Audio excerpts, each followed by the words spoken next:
¿Cómo se encuentran? Una vez más saludamos a todos aquellos que se encuentran en sintonía de Betel en sus distintas plataformas, a través de las redes sociales, también a quienes nos siguen.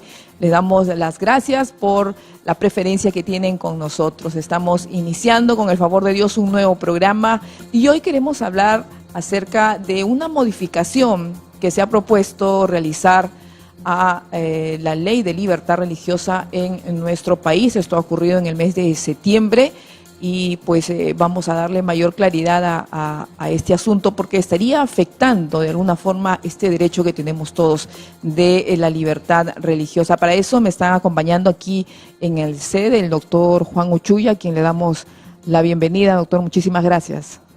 También está con nosotros Alejandro Muñante, presidente de RENAFAN, con quienes vamos a poder resolver todas las interrogantes que puedan estarse formulando mucho de ustedes. Bienvenido, Alejandro. Sí, Sandra, muchas gracias por la invitación. Siempre será un gusto para mí estar aquí contigo y importante el tema que vamos a tratar el día de hoy, ¿no? Sobre todo para la comunidad cristiana evangélica de nuestro país.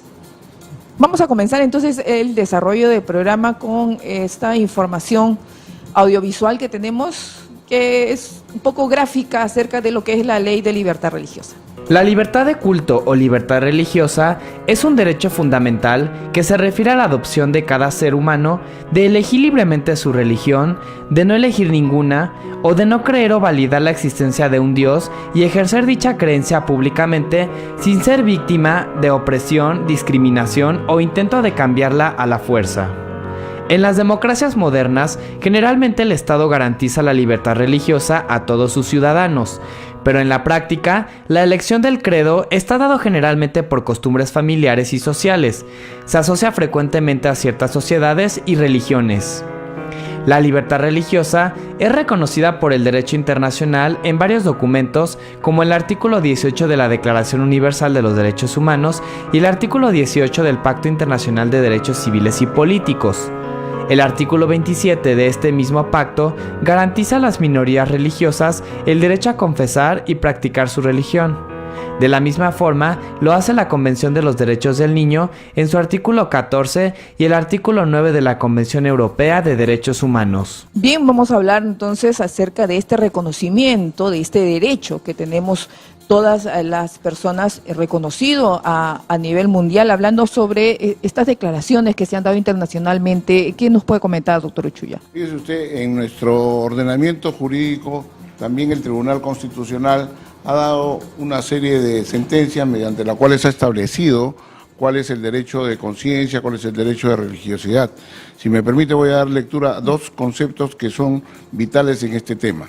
Primero nos dice, el derecho a la libertad de conciencia supone el derecho de toda persona de formarse libremente la propia conciencia de manera tal que aquella formación se vea exenta de intromisiones de cualquier tipo.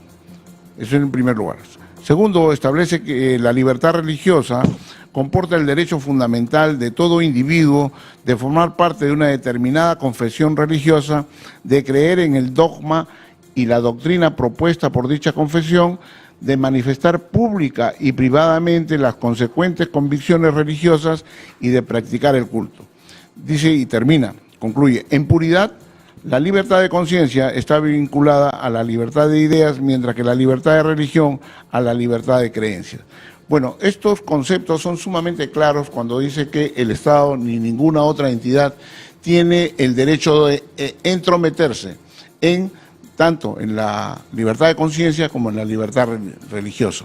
Y con este proyecto que se ha presentado al Congreso, lo que se estaría vulnerando son estos derechos, pero además el derecho del culto, el derecho a la libre expresión y el derecho a la libre participación política.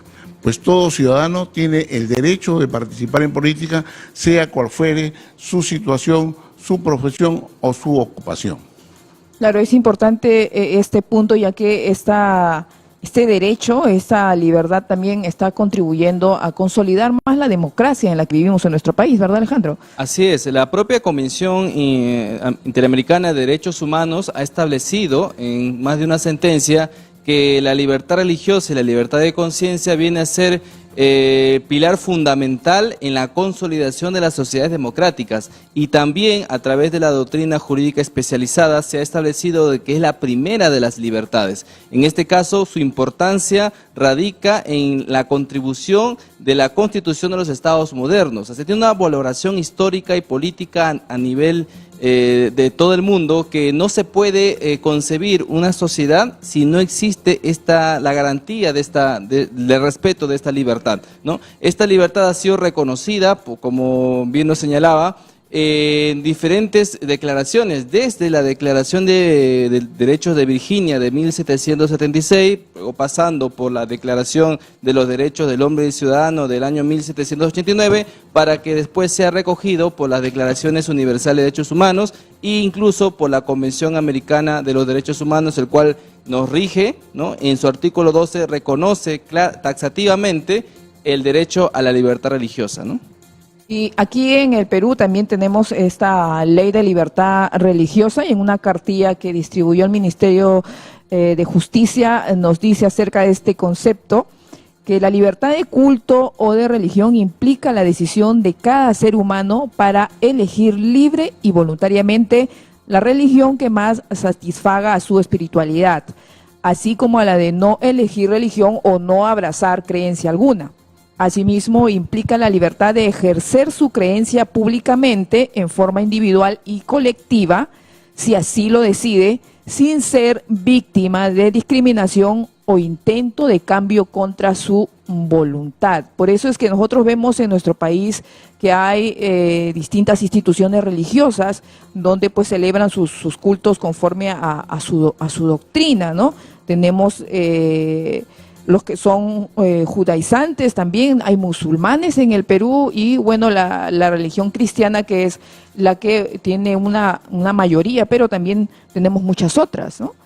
Así es, tenemos varios tipos de religiones, desde las ancestrales, ¿no? De que vienen desde la época de los incas, ¿no? En la sierra de nuestro país todavía se practican ciertos ritos a la Pachamama, por ejemplo, y todo eso está protegido, ¿no? Está protegido por la Constitución y por las leyes internacionales, ¿no? Esto se establece que toda persona pueda autodeterminarse según sus propias convicciones y creencias, ¿no? La persona, a través de esta libertad, puede elegir creer, no creer, cambiar de religión, abandonar una religión. Esto es posible en nuestro ordenamiento jurídico y todo lo que es la legislación occidental, cosa que no ocurre, por ejemplo, en los países islámicos, donde abandonar el Islam es sinónimo de una pena bastante severa, ¿no? Sí, y eso es lo que todavía está faltando regular en el mundo, ¿no? Vemos que hay mucha persecución a los cristianos en Oriente y Medio Oriente. Hasta ahora esto no se ha conseguido solucionar, pero sin embargo los islámicos sí tienen libertad en Occidente de ejercer su fe. En el Perú, este proyecto de ley es un contrasentido, toda vez que adiciona un artículo a la ley 29.635, cuyo primer artículo es garantista para el ejercicio de la religión. Por ejemplo, dice, artículo primero, el Estado garantiza el derecho fundamental de toda persona a la libertad de religión, reconocido y amparado por la Constitución Política del Perú y por los tratados internacionales ratificados por el Estado peruano, como bien ha señalado el doctor. El ejercicio público y privado de este derecho es libre y tiene como único límite tanto la protección del derecho de los demás en el ejercicio de sus libertades públicas y derechos fundamentales, como la protección del orden, la salud y la moral pública.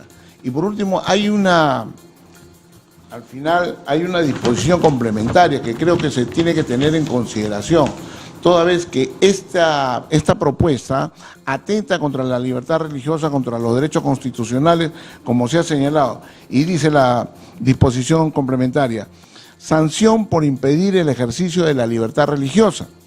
La persona natural o jurídica que, por acción u omisión, impida el ejercicio de la libertad religiosa en los términos recogidos en esta ley o en los tratados o acuerdos internacionales ratificados por el Perú, es sancionada según las normas penales o administrativas vigentes. Así es. Precisamente esto refleja un mandato internacional que el Perú es signatario. El artículo 12 de la Convención Americana de los Derechos Humanos obliga al Estado peruano a respetar el ejercicio de la libertad religiosa sin ningún tipo de restricción, sin ningún tipo de control u fiscalización.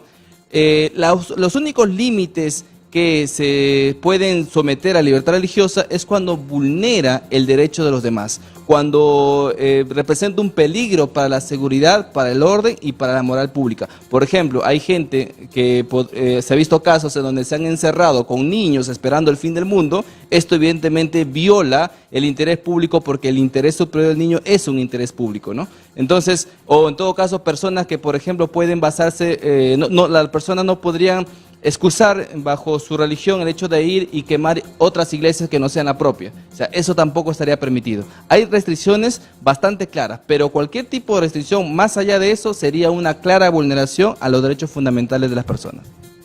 Y es por eso que esta propuesta de modificación a esta ley de libertad religiosa que tenemos en nuestro país ha generado pues una interrogante enorme en la población cristiana, y es lo que queremos aclarar. Nos estamos refiriendo a la propuesta del congresista Pianto. Tenemos un video donde él está haciendo esta declaración en el Congreso de la República. Nosotros hemos planteado en esta parte en la cual queremos dar ley que modifica la ley 29.635, ley de libertad religiosa, para regular el establecimiento de las entidades religiosas en el país. Artículo 16. Las entidades religiosas se establecen en el país bajo la libertad que les brinda la Constitución Política del Perú. Se rigen bajo los principios, valores, cultura y práctica democráticas, prohibiéndose prácticas autoritarias, abusivas, discriminatorias, contrarias a los derechos de las personas, así como actividades de proselitismo político sin establecimiento o autorización, se rige conforme al reglamento de la presente ley. En este sentido, creemos que estamos aportando para que esto pueda realizarse de una forma correcta y transparente. Tenemos una segunda ley, la cual también quiero manifestarnos, es que estas iglesias evangélicas y peruanas en toda la dimensión, con muchas denominaciones que tenemos, es un respeto irrestricto a todo lo que el país y sus leyes están rigiendo.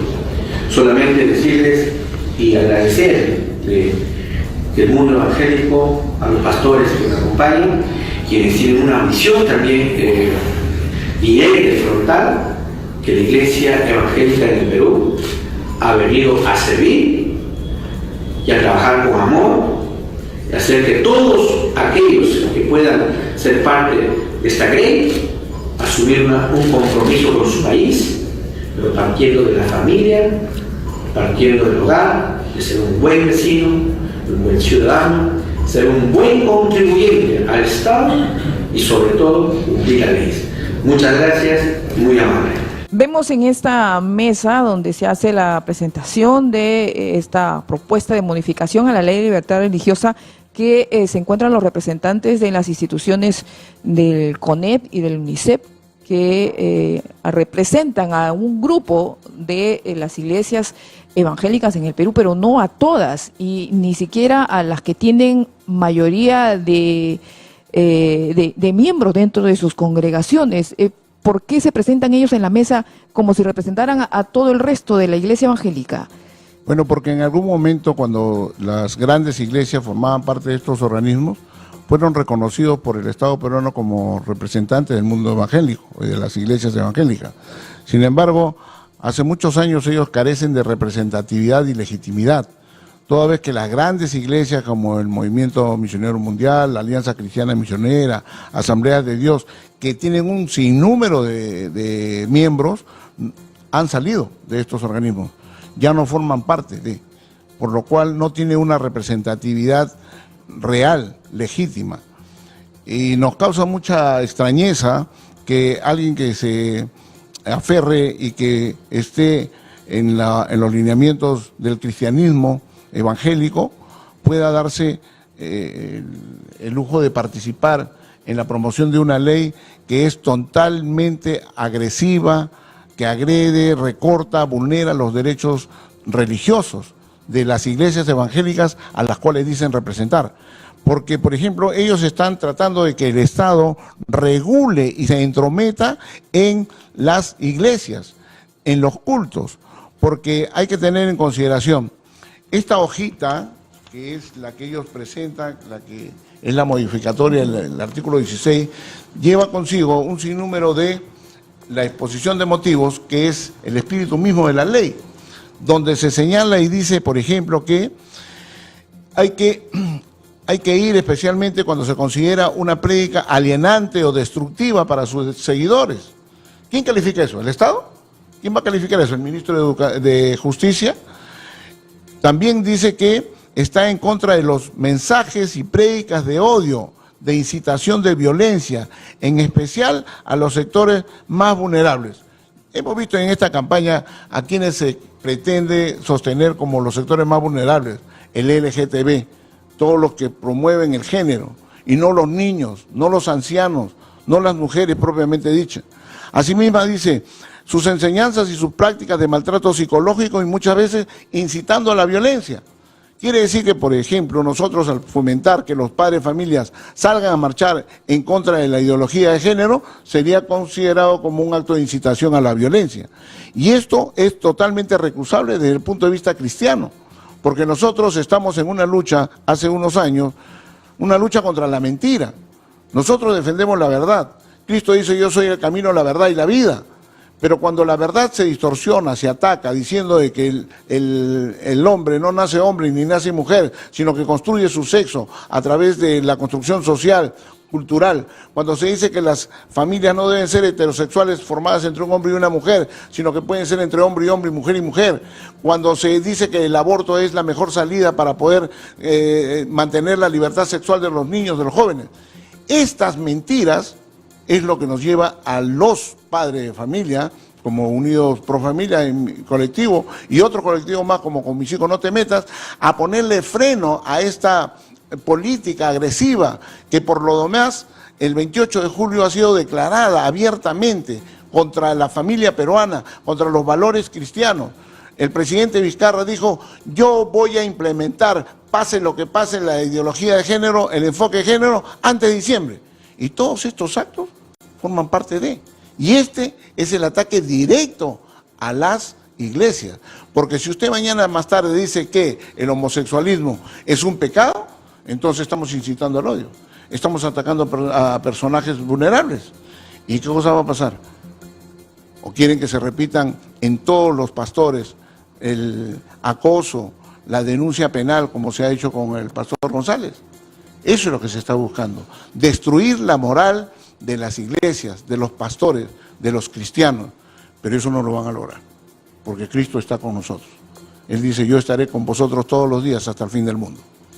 Dentro de todas las publicaciones y los comentarios que se han dado con respecto a esta propuesta, a esta modificatoria, se hace una comparación, Alejandro, representante del colectivo Con Mis Hijos No Te Metas, en su publicación menciona a la enmienda Johnson de los Estados Unidos y como que compara este tipo de modificatoria a esta situación. ¿Por qué crees que habría la relación? La enmienda Johnson regió por muchos años en los Estados Unidos.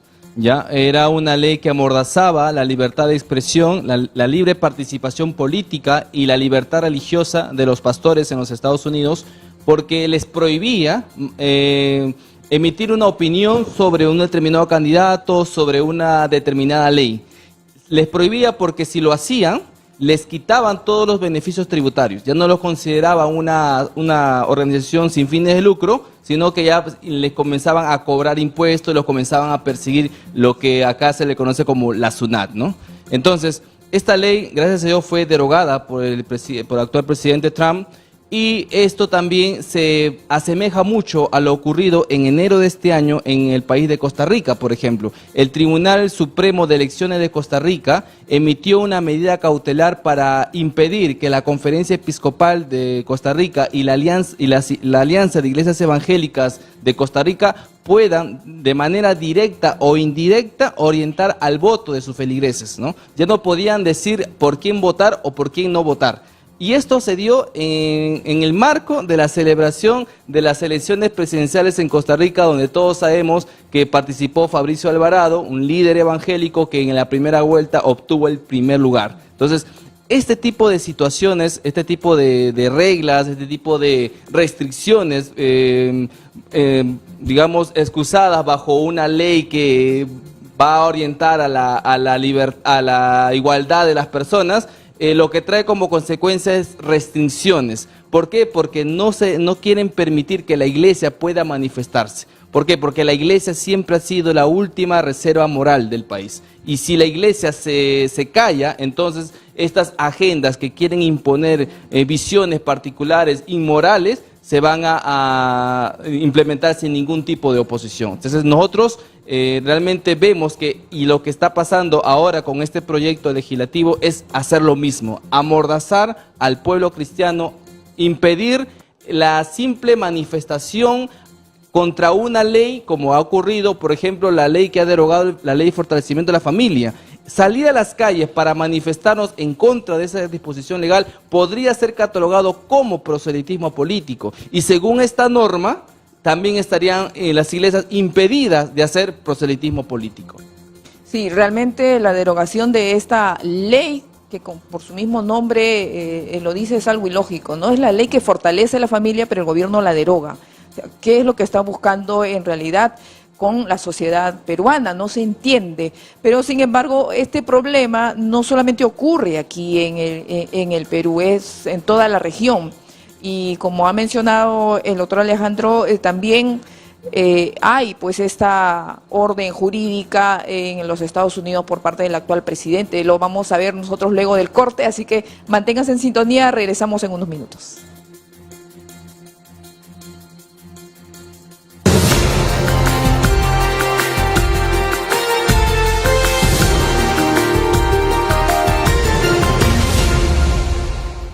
Estamos de regreso aquí en el especial de Betel Informa. En esta oportunidad estamos hablando acerca de la propuesta de modificación de la ley número 29635, ley de libertad religiosa en el Perú, una modificatoria que de alguna forma está afectando a la comunidad cristiana porque le estaría privando de este derecho de poder expresarse con total normalidad desde sus púlpitos todos los feligreses. Alejandro, quisiéramos que a toda la audiencia que se conecta en estos momentos puedas explicarle esta modificación, el artículo 16 que se está agregando en esta propuesta. Así es.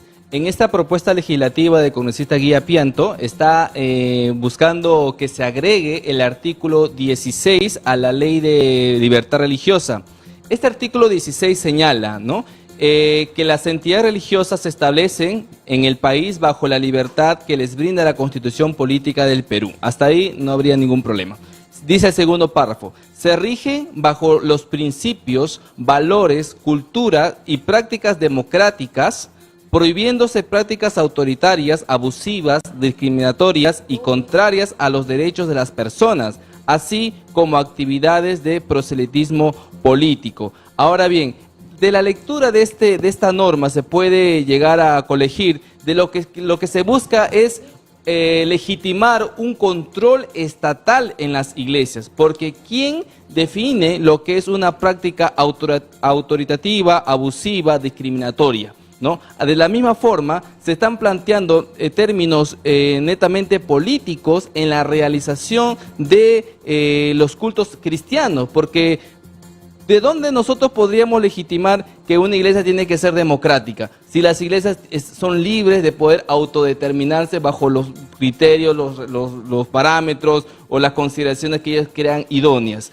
Además de eso, se estaría también hablando de prácticas discriminatorias y como bien lo señalaba el doctor Uchuya al momento de leer la exposición de motivos, esto también estaría permitiendo que la agenda LGTB pueda incorporarse en las prácticas cristianas, porque se podría denunciar como discriminatorio el hecho de que a una persona abiertamente homosexual no se le pueda ordenar como pastor o en todo caso la realización de un matrimonio religioso homosexual. Todo esto se estaría permitiendo si esta ley viene a incorporarse a nuestro ordenamiento jurídico. Es importante el poder aclarar estos puntos porque quizás algunos no lo ven de la misma forma, no lo han conceptualizado así, ¿no? Y lo que más genera esta interrogante es de que hay el apoyo de otras congregaciones cristianas. Eso es lo que está generando un poco el desconcierto en la comunidad evangélica peruana. Bueno, la palabra dice que por sus frutos los conoceréis, ¿no? Si atacan la doctrina cristiana en lo más recóndito que es el concepto sobre la familia, sobre el sexo y otros, vemos pues que estas dos instituciones que están apoyando este proyecto de ley fueron también las que dijeron en algún momento, específicamente la CONEP, dijo en algún momento apoyamos la ideología de género. Eso nos da una muestra de la calidad cristiana que pueden ellos sostener para sostener este proyecto. Y en efecto, cuando hablan de la discriminación, ya hemos visto y hemos pasado por dos proyectos de ley donde se habla de los crímenes de odio, de la discriminación, pero específicamente para esta comunidad vulnerable que es la LGTB. Supongamos que un ministro, un pastor, se niega a casar a un hombre con otro hombre, sería objeto de una sanción, porque esto de aquí va a ir a pasar después a las infracciones de carácter punitivo, al derecho penal. Y entonces, esta misma ley mordaza, que en algún momento, el decreto legislativo 1323, se dejó sin efecto, esto mismo podría aplicarse ahora. Por eso es que esto es un ataque a la iglesia de Cristo, las iglesias evangélicas. También lo es para los católicos, no están exentos porque esta es la libertad religiosa de todas las iglesias, de todas las confesiones, de suerte tal que nos anima a nosotros participar, y te agradecemos por la oportunidad de estar aquí presentes, para decir y señalar cuáles son los mecanismos que tenemos que realizar los ciudadanos y las organizaciones evangélicas para no dejar pasar este proyecto, que por lo demás está firmado por todos y cada uno de los miembros de la bancada oficialista y otros más. Ya vemos entonces a qué concierne esto. ¿Qué nos dice esto? Voy a aplicar la ideología de género antes de diciembre. Vaya contra vaya. Pero hay algo más, vaya contra quien sea. Aquí se está vulnerando la soberanía personal ciudadana al no poder ejercitar los derechos de participación política contenidos en el artículo 2 de la Constitución, inciso 17, el de la libertad religiosa en el artículo 2, inciso 3. ¿Por qué? Porque hay una orden de arriba. Y esta es la soberanía nacional que se viene transgrediendo paulatina, reiterada e inmisericordiamente en nuestro país. Se hace caso a lo que dicen algunos funcionarios de la ONU. Uno de ellos, un funcionario, dijo que se tenían que, para dar los derechos al sector LGTB, se tenían que dejar de lado algunos derechos absolutos de la libertad religiosa. Y esto que se declaró y que es público porque está en todos los medios, lo pueden ver en cualquier medio o en Facebook o en YouTube, esto mismo se quiere aplicar aquí. ¿Y quiénes se prestan para eso? Son cristianos. La palabra dice, salieron de nosotros pero no eran de nosotros. Y esos son los que se dicen cristianos y no lo son. Así es, el Estado no tiene ninguna legitimidad para ingresar al campo privado de las personas y decirnos cómo tenemos que desarrollarnos en nuestro ámbito de la libertad religiosa. O sea, no tiene ninguna facultad para hacerlo. Solamente el Estado entra a tallar cuando se vulneran otros derechos fundamentales. Las restricciones y control de la libertad religiosa están claramente establecidos. O sea, no hay forma que el Estado pueda intervenir bajo la excusa de regular, bajo la excusa de fiscalizar. Ahora, cuando se restringe la libertad religiosa de los pastores o de los hermanos, de las iglesias, también se está restringiendo el derecho de los padres a educar a sus hijos conforme a esas creencias y convicciones, porque el artículo 12 de la Convención Americana, donde habla de libertad religiosa, también señala que es propio de la libertad religiosa el educar a tus hijos de acuerdo a tus convicciones y creencias. Si el Estado te dice a ti cómo debes de creer y cómo debes desarrollarte en tu libertad religiosa, ¿cómo podría no afectar ese derecho inalienable que tenemos los padres de educar a nuestros hijos? O sea, es allí donde se afectan muchos derechos cuando el Estado interviene en algo al cual nunca le fue dado.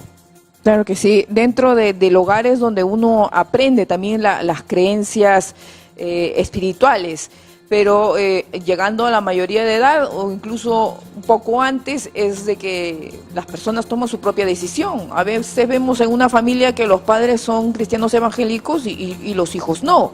Entonces ellos ejercen su derecho también ahí dentro del hogar. Esas son decisiones personales que se van tomando y pues todos tenemos la libertad para elegir. Y hay también cierto desconocimiento que sería bueno aclararlo. Y piensan de que las iglesias o las confesiones religiosas no tienen ninguna supervisión de parte del Estado, que no declaran impuestos o que no están registradas debidamente. Sin embargo, sí lo son, ¿no? Y sí están porque hay unas normas que están relacionadas directamente con este tratamiento de parte del Estado con las entidades religiosas, y quisiéramos que lo pueda explicar, doctor Uchuya. Bueno, eso es una gran mentira. En primer lugar, yo quisiera agregar, antes de tocar este tema, un hecho que es fundamental. Este proyecto de ley abre la posibilidad de que cualquiera pueda abrir una iglesia sin ningún control y sin ninguna supervisión de su organización o de su forma de actuar. Fíjese, el artículo 6º del texto original de la ley dice: son derechos colectivos de las entidades religiosas debidamente inscritas. Y esto lo borran en el proyecto. ¿Qué implica? Las iglesias grandes, organizaciones que son por lo demás democráticas, porque tienen un manejo en el cual siempre hay participación de todos, donde los feligreses o los hermanos dan su diezmo, dan sus ofrendas, todo va a un presupuesto y luego ejecutan el presupuesto y en determinada periodo del año rinden cuentas ante todos los hermanos. Entonces, no es cierto de que no haya ningún tipo de control. Todas estas entidades religiosas están sujetas también a las normas tributarias, tal y como establece la ley, con las excepciones, por ejemplo, para el pago de la renta, donde tiene que hacerse todo un sinnúmero de un procedimiento y la SUNAT tiene que, en virtud de cumplir con todos los requisitos preestablecidos, le puede otorgar la exoneración de pago para cumplir con los fines establecidos en cada organización.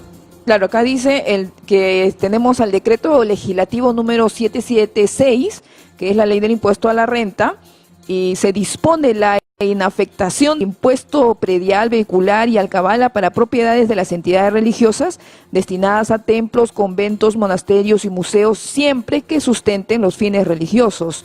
Esto es el mismo nivel en el que se encuentran los predios de las organizaciones y los movimientos políticos también. Estamos en el mismo nivel. Y la Iglesia Católica también, ¿no? Entonces, hay un sistema tributario que se respeta. Hay un sistema también de control de los ingresos y egresos de la entidad.